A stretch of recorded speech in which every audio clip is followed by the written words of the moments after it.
पंतप्रधान नरेंद्र मोदी यांच्या उपस्थितीत होणाऱ्या नौसेना दिनाची तयारी अंतिम टप्प्यात आली आहे। नौदलाकडून तारकर्ली समुद्र किनाऱ्यावर कवायती सुरू आहेत। लवकरच रंगीत तालीम सुरू होणार आहे।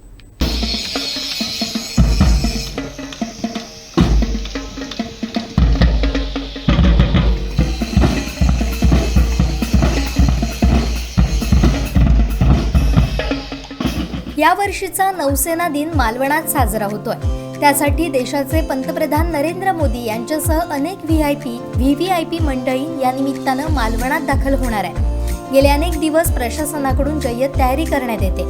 हेलिपॅड बनवण्यासह सर्व रस्ते तुळतुळीत करण्यात येत आहेत। प्रचंड पोलीस बंदोबस्त तैनात असणार आहे। राजकोट इथं छत्रपती शिवाजी महाराज यांच्या पुतळ्याचं लोकार्पण झाल्यानंतर पंतप्रधान नरेंद्र मोदी हे तारकर्लीला रवाना होणार आहे।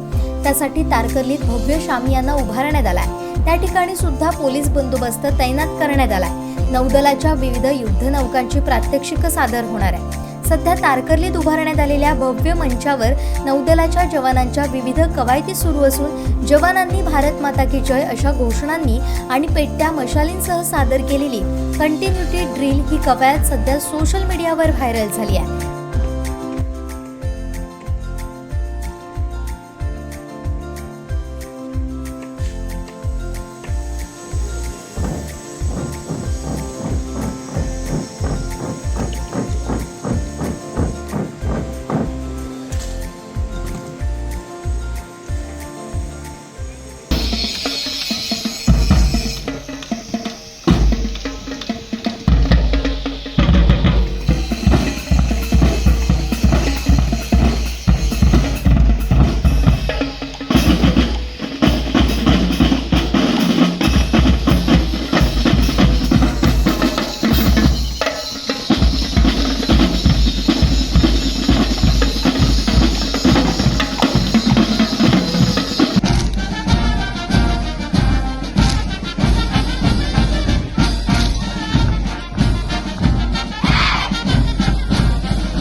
नौदलाची विविध हेलिकॉप्टर मालवणात दाखल होऊन आकाशात घिरट्या घालतायत। तसेच नौदलाचे अनेक अधिकारी जवान मालवणात दाखल होत असून नौदलाच्या विविध गाड्या आणि नेव्हल पोलिसांच्या गाड्या मालवणात फिरताना दिसतायत। तर तारकर्लीत ज्या ठिकाणी कवायती सुरू आहेत तिथं पर्यटकांसह मालवणवासियांनी गर्दी केली आहे।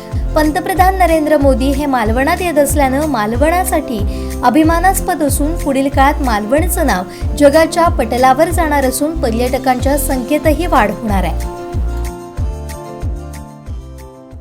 नक्कीच हा आमच्यासाठी ऐतिहासिक क्षण आहे आणि मोदीजी आपल्या इथे येत आहेत हे म्हणजे आम्हाला अभिमानास्पद आहे।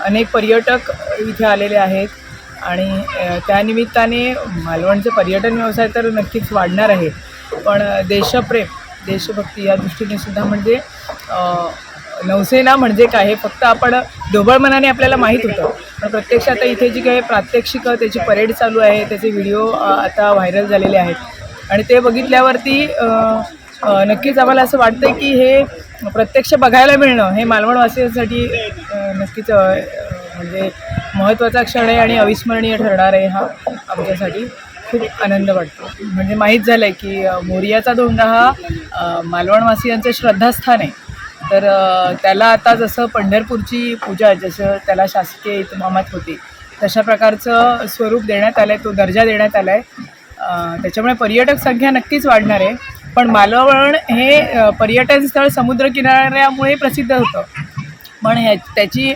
सिंधुदुर्ग किल्ला ही ऐतिहासिक बाजू फक्त माहीत होती, पण राजकोटवरती त्याचबरोबर जो शिवाजी महाराजांचा पुतळा झालेला आहे तयार, तर तो पुतळा आम्ही आताच बघून आलो। त्याच्या बाजूला सुद्धा म्हणजे किल्ल्याचं असं स्ट्रक्चर तयार केलेलं आहे, तर ऐतिहासिक महत्त्व नक्कीच म्हणजे मालवणचं किंवा या परिसराचं वाढलं आहे आणि ते वाढणं आवश्यक आहे, कारण इथल्या लोकल म्हणजे पर्यटक अट्रॅक्ट होणारच आहेत, पण जे आमची नवीन पिढी तयार होती आहे त्यांनासुद्धा हे स्फूर्तिदायक आहे, स्फुरण चढणार आहे आणि त्यानिमित्ताने मुलं अधिक याच्यामध्ये लक्ष घालून आणखीन काहीतरी या दृष्टीने विकास व्हावा असा विचार करते।